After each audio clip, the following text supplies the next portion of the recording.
Bonsoir à toutes et à tous, nous sommes ravis de vous retrouver pour un nouveau numéro de Plus belle ma Sarthe, l'émission consacrée au patrimoine sartois, à ses habitants, mais aussi bien évidemment à ses villages, à ses communes. Et ce soir, nous parlerons de la commune de Saint-Marc-d'Outillet. Dans la deuxième partie de l'émission, nous accompagnerons bien évidemment, comme à l'accoutumée, Fabrice Louvet, le spécialiste du patois, aux côtés de Pascal Mariette, notre éminent spécialiste, lui, du patrimoine sartois, qui parlera bien évidemment de Saint-Marc-d'Outillet. On recevra également Daniel Pichon, alias Pollux, qui nous parlera, lui, du prochain festival de l'accordéon qui se déroulera à Mulsanne. Et puis, dans la troisième partie de l'émission, je recevrai Julien Hubineau, qui est le président de l'association Diversen. Voilà, dans l'immédiat, place à Saint-Marc-d'Outillet et à ses invités, à commencer par Monsieur le maire. Bonsoir. Bonsoir. Laurent Taupin, maire de Saint-Marc-d'Outillet, qui était accompagné de Camille Folenfant, qui est la présidente du club de basket des Mouettes de Saint-Marc. Bonsoir, Camille. Et de Jérôme Androuin, producteur et maraîcher à Saint-Marc-d'Outillet, qui nous parlera tout à l'heure des légumes de saison, bien évidemment, entre autres. Bonsoir. Bonsoir. Bon, alors, monsieur le maire, Saint-Marc-d'Outillet, un petit rappel pour ceux qui ne connaîtraient pas. Combien de kilomètres du Mans, combien d'habitants? On est à 15-20 km du Mans, situé au sud-sud-est. Et, on est à un quart d'heure du circuit, par exemple. Ouais, oui, on est vraiment aux portes du Mans. Hein. On est aux portes du Mans. Je suppose que beaucoup de gens qui habitent Saint-Marc-d'Outillet travaillent au Mans ou à la périphérie. On a à peu près 70% des actifs qui travaillent sur la métropole. Ouais. Oui. Beaucoup de naissances à Saint-Marc-d'Outillet, en 2025. Un peu moins en 2025. On avait une année 2024 très prolifique puisqu'on avait 31 naissances. Ah oui. 18 en 2025. Ouais, on peut parler d'une population qui se renouvelle alors visiblement. Oui, on prend une quinzaine d'habitants tous les ans. Ouais. Avant de parler avec monsieur des fruits et légumes, il y a encore beaucoup d'agriculteurs autour de Saint-Marc. On a 4 exploitations agricoles, après on a 2 maraîchers et on a des éleveurs de chevaux. D'accord. Donc ça diminue, mais il en reste encore. Ouais. Dans le domaine des activités professionnelles, de l'entreprise, le commerce aussi, comment ça se passe? Alors nous, on a la chance d'avoir tous les services essentiels. Tous les métiers de bouche, tous les métiers de bouche, boulanger, charcutier, boucher, charcutier, traiteur. On a encore un médecin, une pharmacie. Ah oui. Une épicerie. Oui, parce que la médecine et puis le commerce, c'est vraiment les deux poumons, on peut dire, dans une commune. C'est un vrai stress quand on est maire aussi de se dire j'espère qu'ils ne vont pas disparaître parce qu'on sait bien qu'en ce moment, c'est la galère pour en retrouver. Donc il y avait effectivement, au niveau des commerces, la boulangerie actuelle, quand l'ancien boulanger est parti, il y avait un petit peu de stress pour savoir si la boulangerie allait être reprise. Donc il y a un couple qui est venu et qui s'est installé et qui a tout de suite répondu à nos attentes. Ouais. Et puis on a également un restaurant, j'allais oublier. Ah ben oui. Donc c'est la commune qui a racheté les bâtiments et on a mis un gérant. Et pour la petite histoire, c'est la fille d'un ancien gérant. D'accord. Qui a passé son enfance à Saint-Marc-d'Outillet et qui connaissait les lieux. Et quand elle s'est présentée, elle a tout de suite retrouvé son lieu d'enfance. Ouais, et sûr. Beaucoup d'habitants sont venus puisqu'il la connaissait toute petite. Et ça fait un peu plus d'1 an qu'ils sont installés et ça fonctionne très bien. Ça répond vraiment aux besoins des habitants. Ouais, j'en déduis que c'est une commune où il fait bon vivre alors, si à l'image de cette commerçante. Donc on a forcément beaucoup d'associations qui fonctionnent bien. Les habitants répondent quand il y a des manifestations, donc que ce soit manifestations sportives ou culturelles. Mais on a vraiment une population, on a encore une âme de village. Ouais. Et c'est vrai qu'on est presque 2500 habitants, mais on garde cette âme de village avec des habitants qui participent à toutes les manifestations. Ouais. Vous l'avez dit, ça fait partie, le fait que les gens s'investissent, la proximité du Mans, c'est les atouts aussi de Saint-Marc-d'Outillet.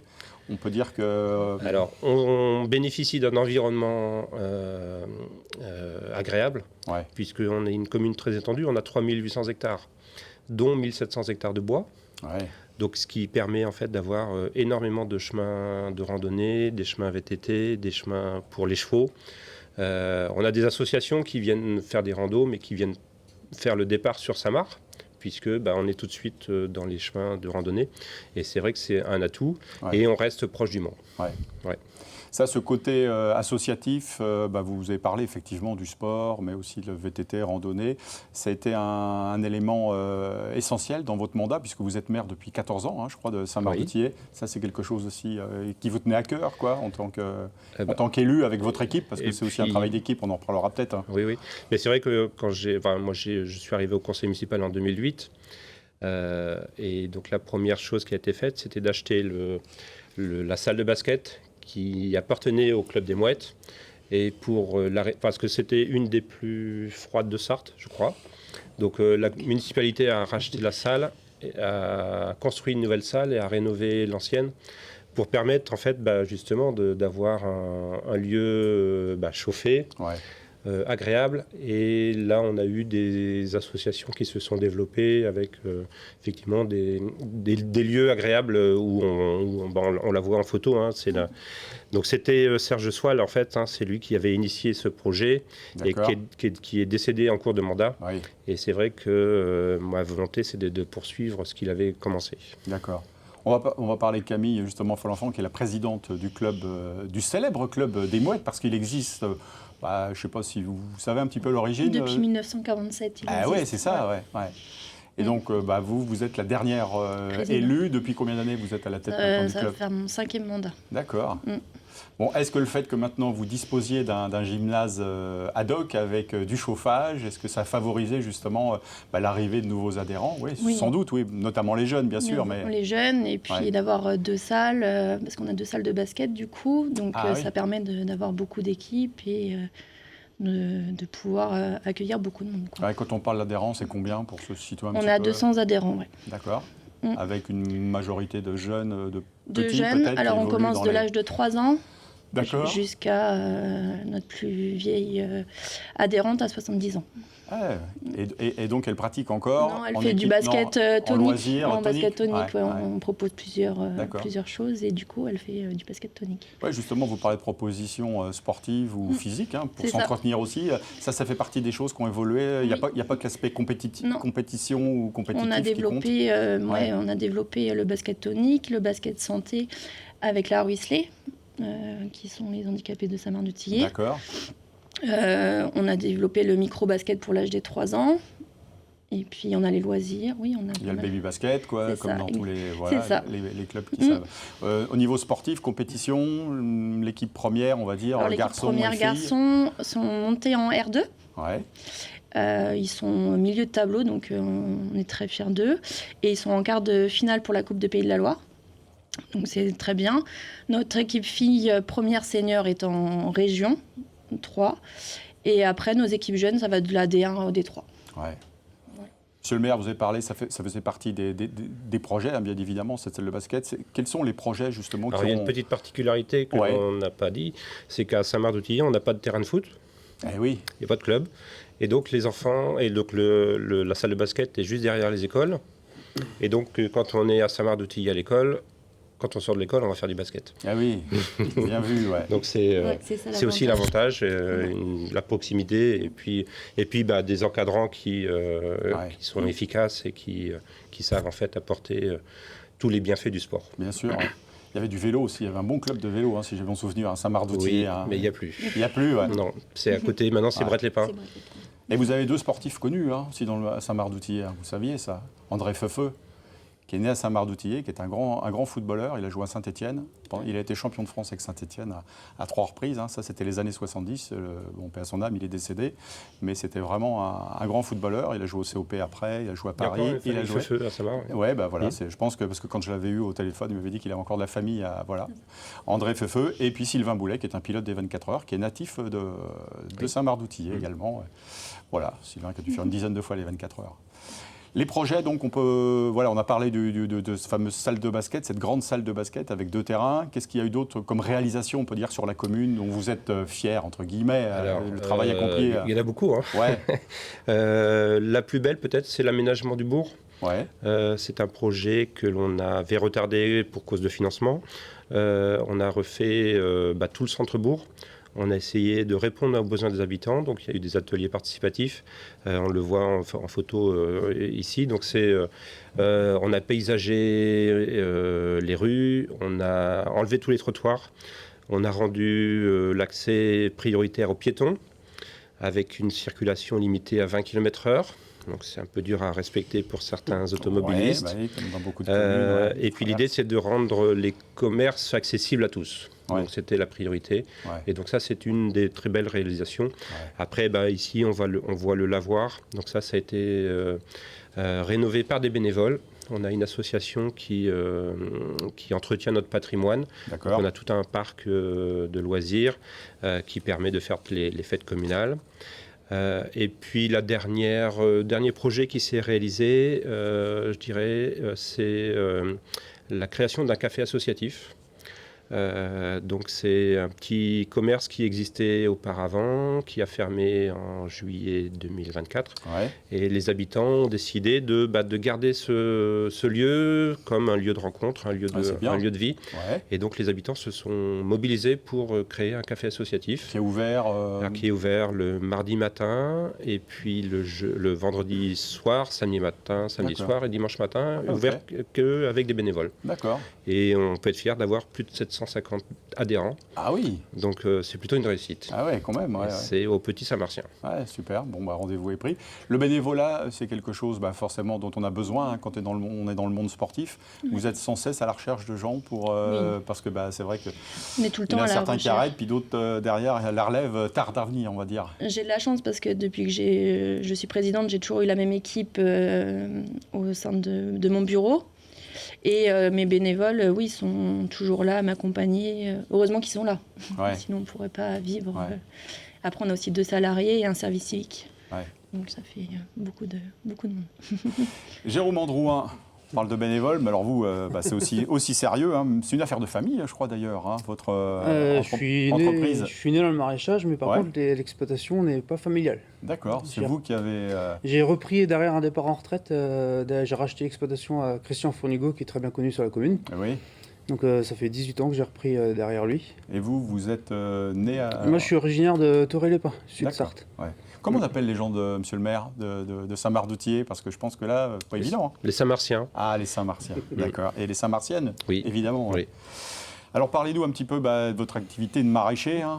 Qu'est-ce que, en ce moment, on le disait tout à l'heure un peu off, c'est forcément le chou-fleur, les carottes, les poireaux, c'est les légumes de saison. Forcément. Les légumes en ce moment, c'est poireaux, carottes, les choux, céleri rave, pommes de terre qui sont en chambre froide, betteraves. Après, sous serre, on fait un petit peu d'épinards, mâches. J'ai à peu près fait le tour. Ouais. Vous avez reçu un label il n'y a pas très longtemps. On a reçu le label Bienvenue à la ferme. Voilà, on en parlait juste avant. Bienvenue à la ferme, ça veut dire que vous accueillez les gens qui souhaitent aussi... Donc on fait déjà la vente à la ferme. D'accord, ça c'est quel jour dans la semaine? Le mercredi matin et le vendredi soir. Le vendredi soir 16h, 19h. D'accord. Le mercredi matin 10h, midi et demi. Donc là vous avez une étale? Comme au marché, on fait un petit étalage, les gens viennent, se servent, on les sert, mais ils prennent ce qu'ils veulent. Et le vendredi soir, on a à Solange une fromagère qui vient s'installer dans notre cour. De Saint-Marc-d'Outillet aussi. Elle est de Saint-Marc-d'Outillet, donc elle est commerçante, mais elle met en avant les producteurs locaux. Oui, d'accord. Donc ça nous fait un plus. Bien sûr. Et les marchés, vous en avez parlé, vous êtes au Mans notamment, pour ceux qui nous regardent, qui souhaiteraient... 3 fois la semaine. Donc, le mercredi, donc... Le mardi, les Maillets, le mercredi, Pontlieu, et le samedi matin, Cité-les-Pins. Ouais, d'accord. Est-ce que vous trouvez qu'aujourd'hui, les consommateurs sont plus attentifs un petit peu à l'origine des produits qui viennent? Oui. Ils doivent en parler avec vous, évidemment. En plus, la conjoncture actuelle fait que les gens font attention à la provenance. C'est pour ça qu'on a voulu appuyer sur le label Bienvenue à la ferme, parce que c'est un réseau de la Chambre d'agriculture qui met en avant les producteurs. D'accord. Vous êtes obligé de vous mettre sur les réseaux sociaux un petit peu aussi pour votre épouse Karine peut-être qui femme. S'y colle. Il faut, de toute façon de nos jours, pour se faire connaître, on va dire aussi, ça aide. Beaucoup de pubs sur Facebook. Et puis après c'est le bouche à oreille. Bien sûr. On ne va pas parler c'est un très vaste dossier, le changement climatique, mais est-ce que ça, vous le constatez au quotidien, ça a impacté votre travail, votre métier aussi? Par exemple, quoi, pour faire ça? Par exemple, l'hiver, on a des hivers de plus en plus humides, doux et humides. Et je vois, dans les premières années que j'étais installé, je vois par exemple sur les photos, la salade, on était obligé de cacher les hivers avec des arceaux, un voile d'hivernage. Là, ça fait 3-4 ans qu'on le fait quasiment plus. C'est au moins très rare. Et donc on le ressent par ça. Puis des sécheresses. Des bons radis, là. Des sécheresses et puis des hivers humides. Ça fait, des périodes de canicule aussi. Oui, c'est ça, exactement. Ouais. Vous travaillez en bio, vous, en agriculture? Non, je suis pas raisonnée? Culture raisonnée. Culture raisonnée, d'accord, ok. Donc on utilise des produits phyto, mais c'est pas un jeu pour nous. J'utilise quand vraiment il y a besoin. D'accord. Si une culture elle est en danger, il y a des ravageurs, tout comme ça, je fais un insecticide.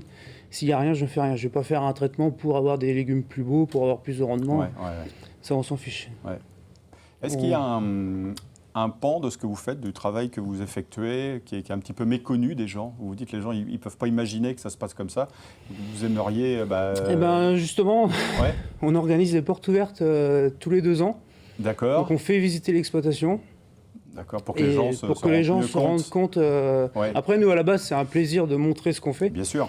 Et c'est aussi, c'est important, les gens, nous, on le ressent après sur les marchés, les gens, ils ont un autre visuel sur nous. Parce que du coup, ils se rendent compte de la réalité du boulot que c'est. Et là, c'est quand, justement? Vous parlez de porte ouverte, il y en a une bientôt? Là, il y en a une le 6 septembre. Ah bah voilà, 6 septembre... 2026. 2026, d'accord. Bon, vous avez encore un peu de temps mais ça pour vaut communiquer le coup, sur Internet. Ça vaut le coup, Monsieur le maire, parce que moi, j'ai eu la chance d'aller à la remise de la plaque Bienvenue à la ferme. Et donc, Jérôme et Karine nous ont fait la visite de l'exploitation. Et c'est intéressant d'avoir... d'aller dans la terre, d'aller sous les serres, de voir comment s'organise la journée, l'arrosage. Enfin, il y a plein de choses qui tournent autour de l'exploitation, donc c'est super intéressant. Ouais, c'est le moment de partager, et puis comme on disait à l'instant, d'expliquer aux gens vraiment comment ça se passe, et puis tout le protocole aussi, parce que il y a des gens forcément qui savent pas, on ne sait pas tout, quoi, que ce soit sur les fruits ou les légumes. Je prends l'exemple d'une tomate. Entre la plantation et la récolte, il y a des heures et des heures entre le palissage, installer les ficelles, tout ça. Il y a beaucoup d'heures avant de récolter une tomate. Bien sûr, d'accord. Bon, super. Jérôme, c'est où on peut donner l'adresse de La Chênaie à Saint-Marc-d'Otillet. À Saint-Marc, pour ceux qui nous regardent. On est à proximité du bourg, on n'est pas loin du bourg. D'accord. Et on a un projet aussi cette année, on a un projet d'installer des casiers automatiques sur l'exploitation. D'accord. Alors ça, ce sera pour deuxième semestre, peut-être, fin d'année? Avril-mai, donc pour le printemps. D'accord. Et en association avec Solange, la fromagère. Donc vous pourrez retrouver nos légumes. D'accord. Les fromages de Solange. Et on est en train de voir aussi pour amener d'autres produits fermiers et locaux. Ah, c'est une bonne idée, ça. Notre but, c'est mettre en avant le local. D'accord. Et puis comme ça, les gens viendront chez vous, à la ferme. Après, font le tour, et puis, ils peuvent venir à toute heure, parce qu'on a des clients, des fois, ils nous disent on ne peut pas venir chez vous parce que vous êtes fermé à 19h. Donc là, en mettant les casiers, l'avantage, c'est que les clients pourront venir quand ils veulent, à n'importe quel moment. Eh bien, bravo, en tout cas. Merci. Pour ce que vous faites, Camille, qu'est-ce qu'on peut vous souhaiter cette année au Mouette? C'est la montée, non? Il y a des objectifs sportifs? Non, le maintien de la R2, puis que tout le monde prenne du plaisir à jouer. Bien sûr. Et que ça se on passe n'a bien. pas parlé, mais l'encadrement, éducateur, entraîneur, il n'y a pas de problème. Vous trouvez aussi chaque année... Oui, on trouve du monde. Les jeunes viennent nous aider. Il y a vraiment... tout le monde s'investit au maximum, quoi. Bon, et c'est top. Il y a un tournoi prévu, il y a quelque chose Il y a un tournoi de 11 qui va être organisé en avril, un tournoi 5-5 qui va être organisé en juin. Et puis, d'accord. Et puis on a aussi notre vide-grenier en septembre. Oui, on n'a pas parlé, les festivités sur Saint-Marc, il y a forcément aussi, tout au long de l'année, des rendez-vous. Oui, j'ai fait la rétrospective lors des vœux de cette année, sur l'année 2025. Effectivement, j'ai dû couper certains événements, parce que le nombre d'événements importants en 2025, c'est vrai qu'il y en a beaucoup, et puis on sent que les habitants sont contents de venir aux événements, donc c'est important pour la vie communale. On ne nous fait pas dire. Merci Camille, merci Jérôme. Merci. Monsieur le maire, je vous propose de rester avec nous. On se retrouve tout de suite pour la deuxième partie de l'émission. On parlera bien évidemment patrimoine encore.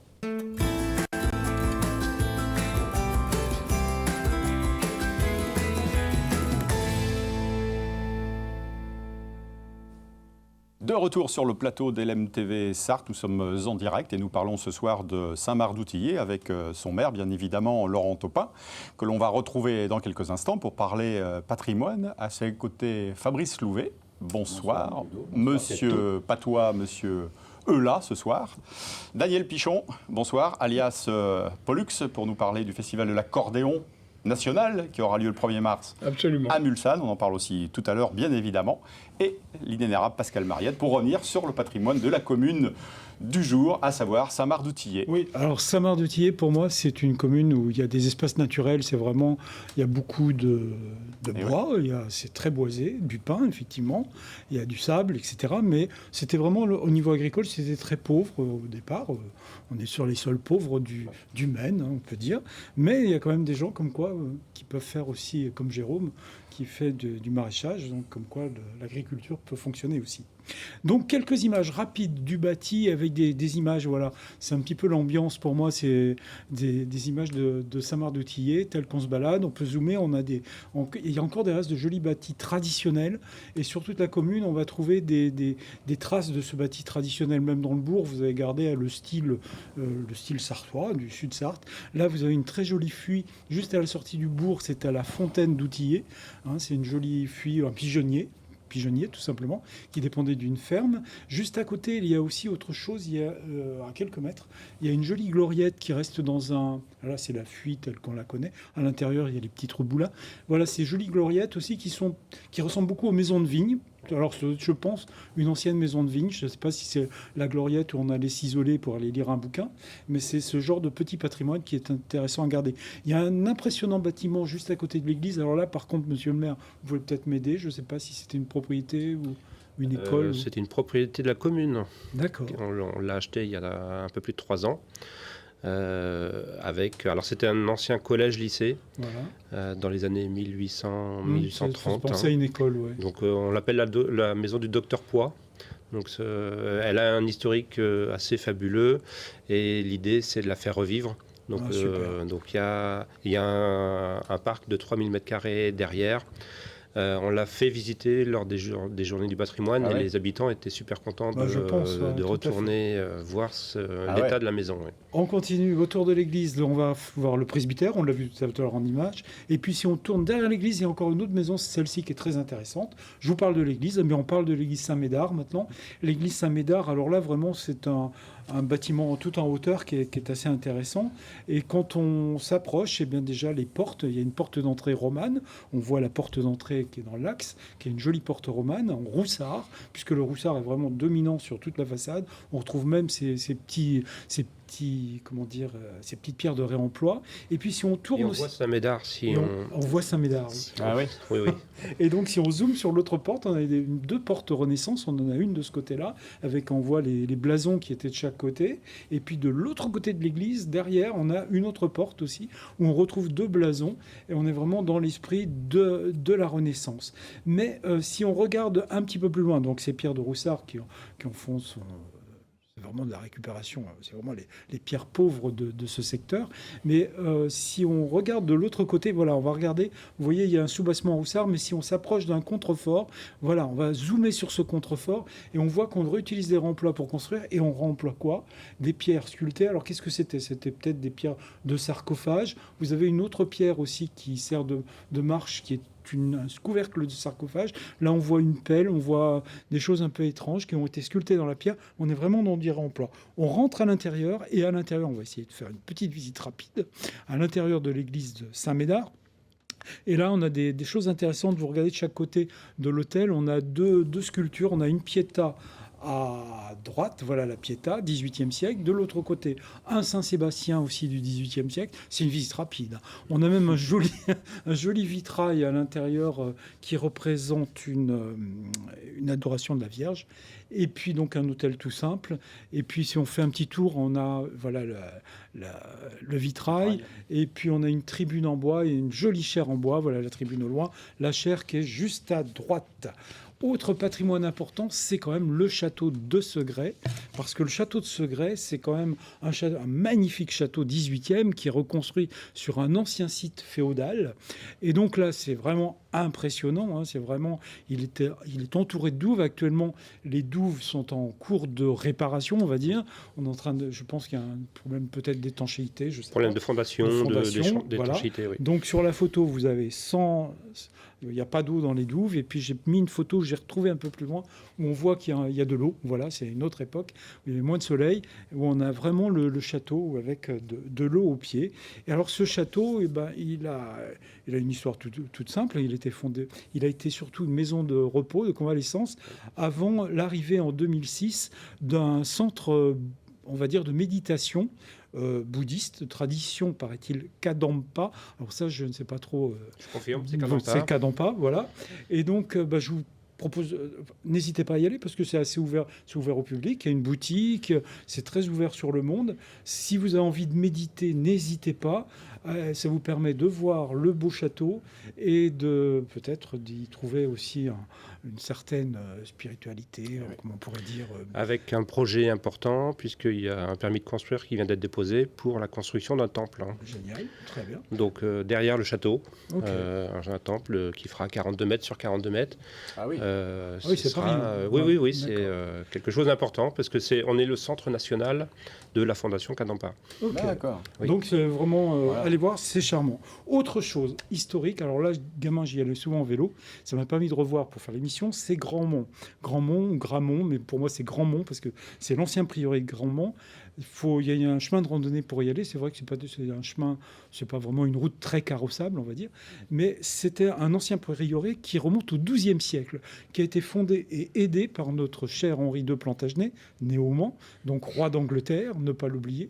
Et puis en plus, la fondation a été confirmée par son fils, Richard Cœur de Lion, donc c'est pas rien. Et c'était vraiment, ce prieuré, c'était le prieuré qu'on appelait Saint-Hilaire de Bercé, de la forêt de Bercé, on va dire.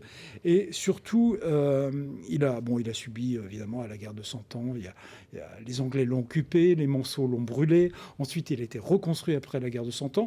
Et il a fermé ses portes en 1778, où les derniers prieurs étaient dans ce lieu. Et aujourd'hui, il ne reste plus le cloître. Le cloître était juste derrière, mais il reste un beau bâtiment 18e et il reste une magnifique chapelle. Donc, vous avez fait, en plus, il y a un joli, là c'est Henri II Plantagenet, mais vous avez un joli, espace avec des étangs. Il y avait 3 étangs, il n'en reste plus qu'un. Il y avait un moulin d'ailleurs. Vraiment, les moines avaient utilisé le terrain. Et il y a une ferme encore qui reste, une jolie ferme dans l'esprit sartoise, vraiment typique, avec son petit puits à mitre. Donc vraiment, faites le tour du château. On ne le visite pas à l'intérieur, mais les allées publiques permettent de découvrir ce château. Et surtout de l'autre côté, si on va donc du côté de l'étang, voilà, il reste encore quelques ruines certainement du prieuré initial, mais on a un joli portail aussi du côté de l'étang, et quand on tourne, on voit la jolie façade avec ce joli espace. C'est vraiment un endroit magique, je trouve toujours aussi magique. C'est vraiment une belle découverte parce qu'on s'enfonce un peu dans les bois avant de découvrir Grandmont. Et on est en zone Natura 2000. C'est vraiment un site environnemental exceptionnel. Et c'est vrai qu'il y a... Et on est aux portes de la forêt de Bercé. Ah ouais. Voilà. Et donc, c'était un ordre qui venait du Limousin, qui s'était installé là à l'époque, au XIIe siècle, selon la règle d'Étienne de Muret. Et puis pour terminer, alors il y a un joli pignon aussi, mais bon, avec des pierres à bossage, mais on va s'arrêter là. Mais pour finir, je voulais vous parler de nature, parce que c'est vraiment un lieu de nature, et je voulais vous parler de 2 arbres. Alors, ça fait partie aussi du patrimoine, les arbres. Et vous avez un arbre quand même exceptionnel, qui est le chêne châtaignier. Alors, j'ai mis quelques images, effectivement, des landes qu'il y a sur Saint-Marc-de-Tillet. Mais il y a surtout ce chêne châtaignier qui est considéré comme un arbre, comme une curiosité vraiment scientifique, et un cas unique en France par l'ONF. Et il a été greffé en 1910. C'est-à-dire, vous avez le tronc qui est un chêne, parce que vous savez, le tronc du châtaignier vrille. Normalement, on le reconnaît comme ça, le châtaignier, hein, c'est un bois qui vrille. Mais là, vous avez un tronc droit qui est en chêne, et au-dessus, c'est un châtaignier. C'est des châtaignes que vous pouvez récolter. Il est sur un chemin. Il a souffert un peu de travaux, m'a-t-on dit. Mais bon. Et de la sécheresse un petit peu. La sécheresse aussi, certainement. Et surtout, il a été greffé par le père d'un monsieur connu dans la Sarthe, qui est Gaston Chevreau, qui est un patoisant connu pour l'association Eulat. Et puis, pour finir, deuxième arbre, c'est un pin qui est pas loin du château de Segré, qui est juste en face, de l'autre côté de la route. Alors, on va s'avancer dans les pins, mais vous regardez, il y en a un qui domine, celui-ci. Alors, comme ça, sur la photo, ça donne pas... Mais je vais vous donner l'échelle. J'ai décidé de donner l'échelle. Et vous avez un pin qui est certainement plus que centenaire, qui est énorme, qui a une base vraiment impressionnante. Vous voyez un tronc, mais je me suis pris en photo à côté pour vous donner l'échelle. Parce que vous savez que les pins, généralement, on a ça, mais là, on a vraiment un tronc impressionnant. Alors, il penche un petit peu, mais j'espère que les tempêtes ne lui feront pas la vie. Mais c'est vraiment fait partie des 2 arbres qui sont à voir lors de randonnées, parce que vous avez quand même pas mal de chemins de randonnée. Eh ben super, monsieur le maire, il y a des choses à voir à Saint-Marc-de-Tillet. Et il y a également, on a 2 sources de ruisseaux, donc le Rhône, prend sa source à Saint-Marc-de-Tillet, et le Naré, près du site de Gramont. Alors, le Rhône avec 2 N. 2 N. Oui. Le Rhône. Je m'en doutais un petit peu, mais bon. Bon, en tout cas, merci Pascal. Et puis, voilà, on va continuer avec l'énigme de Pascal.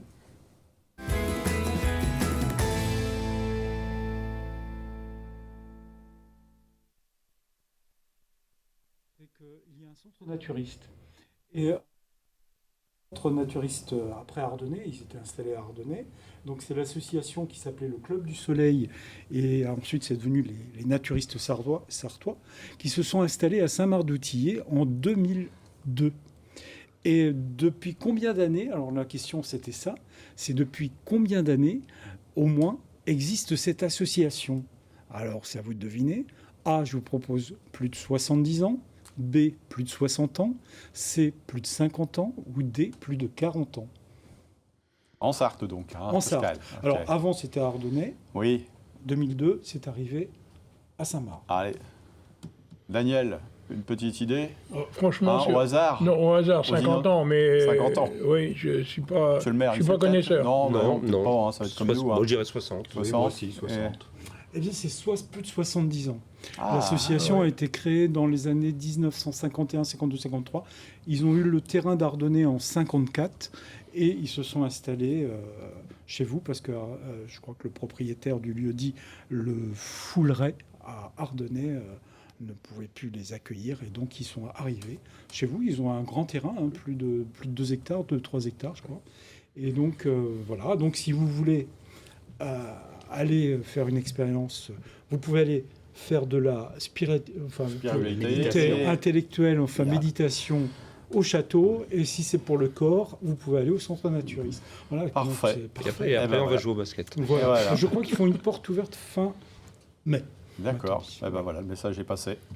Bon, merci Pascal pour ce dossier exhaustif. De l'amour, peut-être, alors Comment on a parlé de ça, nature, Bruno? on a parlé de plein de belles choses ce soir. Oui. On parle de poésie. Ouais. Moi, je sais tout témoigner. Et on va en patois, alors? Oui. Allez. Je sais tout témoigner. Rapport que je vais vous causer d'amour. Oui. À l'approche de la Saint-Valentin, je me suis dit c'était le moment. Oui, c'est bientôt ça. Ça approche, il faut se préparer. Il était temps aussi que je déclare ma flamme. Allez, je me lance. Petit mot à une amie. T'es aimé, on est sartois, on se la souhaite depuis 7 ans. De vrai, point trop souvent. Mais nos rendez-vous épisodiques sont à chaque fouet de la physique. Par les fouets, tu te rends toute seule chez moi. Tu me causes et assis au drette, mignonnement, je te mironne, je t'écoute dévotieusement.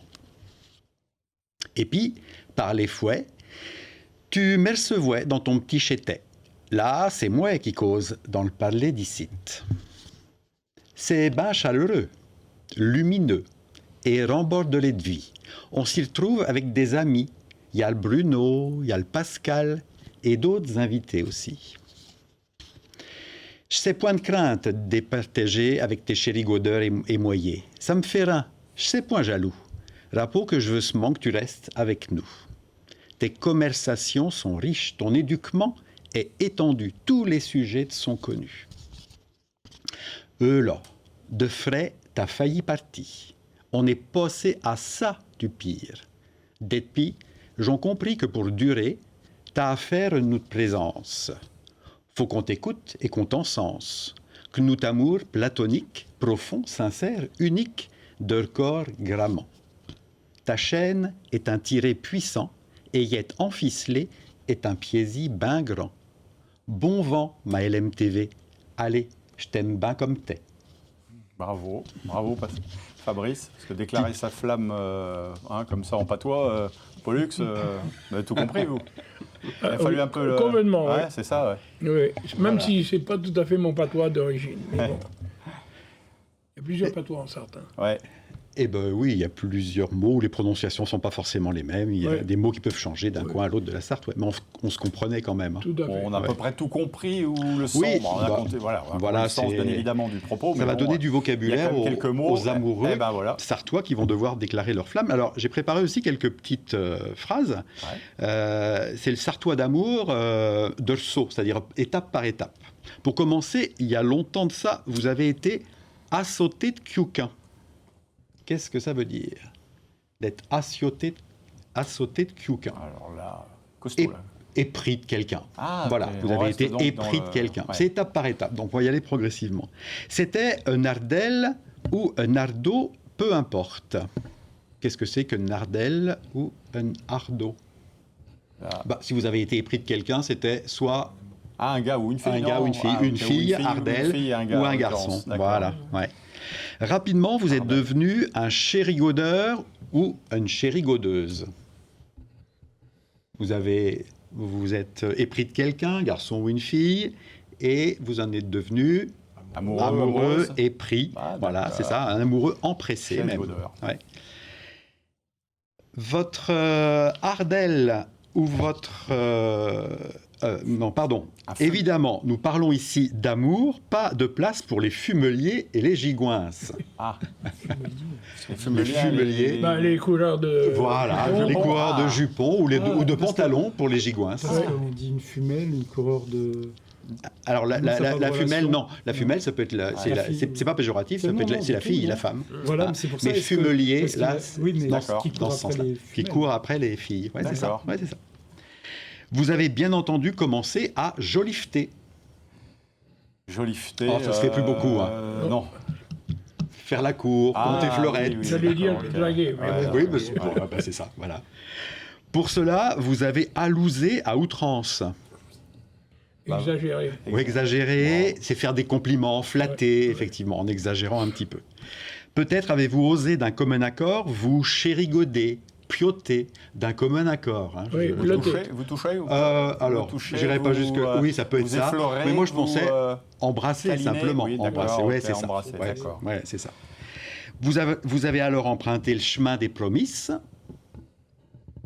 Un Flandrin, le chemin des promesses. On commence à se promettre l'avenir. Oui, c'est ça. C'est le chemin de prédilection des amoureux. On pense peut-être fiançailles ou voilà, concrétiser un peu. Un petit dernier, Fabrice. Ah, c'est le dernier.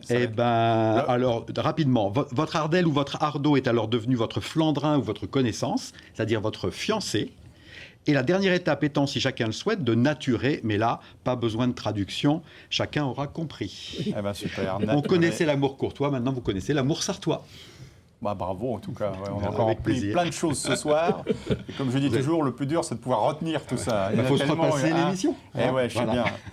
Merci Fabrice en tout cas. Avec plaisir. Pour ces mots doux, ce moment de poésie, c'était bien agréable. Merci.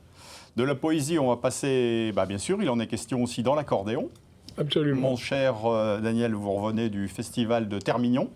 Oui, ça a été... Dans les Alpes, ça a été l'accordéon exceptionnel. Pendant une semaine aussi de folie. Ouais. C'est de la folie.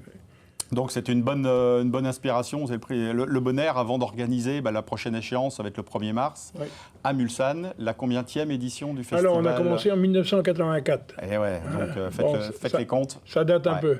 Avec cette année encore une année explosive, on va dire. Avec disons un programme, que j'ai un orchestre de base qui accompagne nous. On est des rares festivals où on a au minimum 6 musiciens de haut niveau, très haut niveau. Et ça donne du volume au festival. Plus les artistes après, alors là, c'est des artistes qui viennent d'un peu partout. Ouais. Et là, on a la prétention de dire qu'on va être pas mal. Ouais. Comme vous dites souvent, c'est un truc de fou. Oui. Combien de personnes là, de toute façon, on limite à 500. Hein. Ah, donc là, c'est bloqué? Ça veut dire que là on n'est pas loin. Hein. Non, il reste encore de la place, là, parce que ça se bouscule maintenant. On sait pertinemment que dans les 15 derniers jours, ça va chauffer. Bon, là, vous nous mettez l'eau à la bouche. Est-ce qu'on peut te donner quelques noms? Parce qu'on sait que sur LMTV, il y a pas mal de gens qui aiment l'accordéon. Ah oui, absolument. Alors là, j'ai...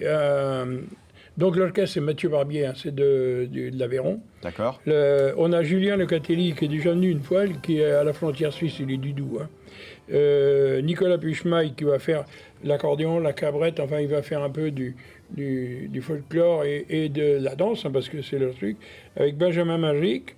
Et puis on a aussi Élodie Genoux, qui nous vient de Suisse, qui elle va venir avec c'est une espèce d'engin que tout le monde connaît, cette espèce de grand tube en bois là. Ah oui, ok. Hein, et qui va nous régaler avec des sons nouveaux, parce que ce qui est important dans un festival, c'est d'avoir des sons autres.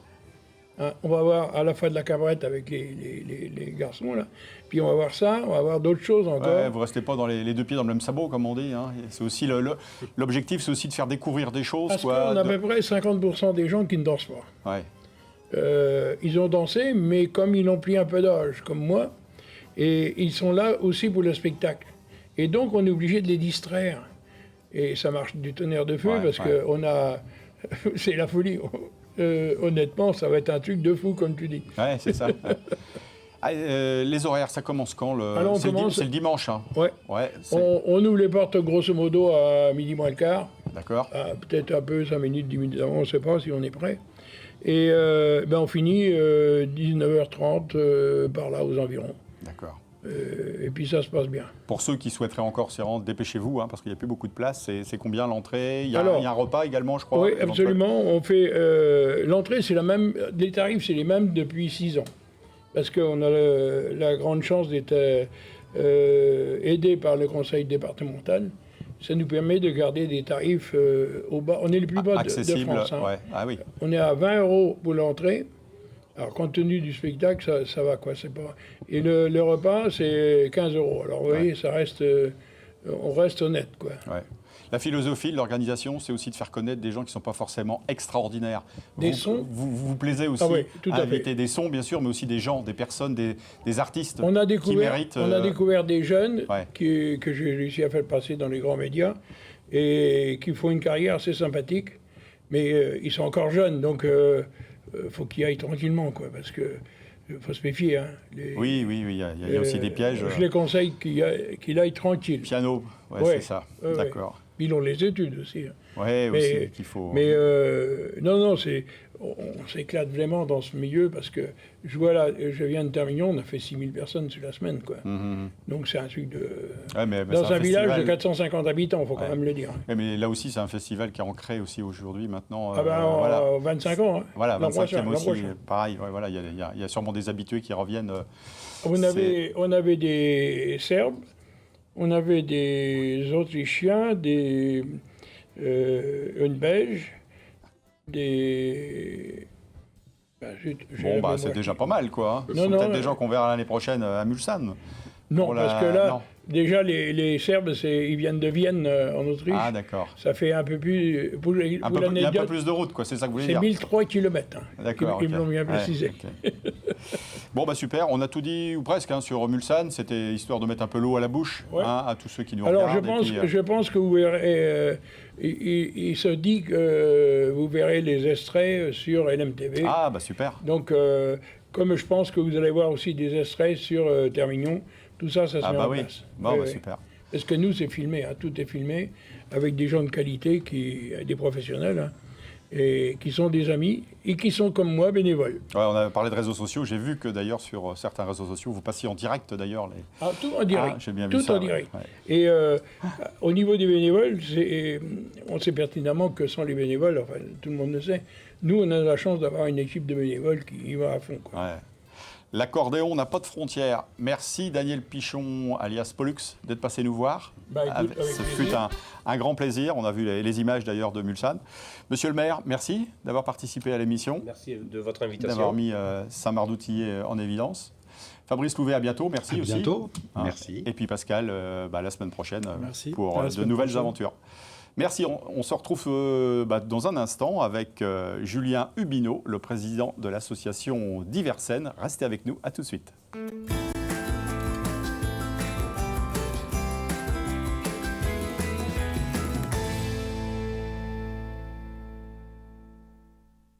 Président de l'association Diversen, Julien Hubineau est avec nous ce soir pour nous parler de la danse, mais aussi de musique, bien évidemment. Julien, bonsoir. Bonsoir. Diversen, déjà, est-ce que vous pouvez nous présenter votre association? Alors, Diversen, ça a été créé en 2010 sur la commune de Changé. Je suis le cofondateur avec mon épouse Asma Seba.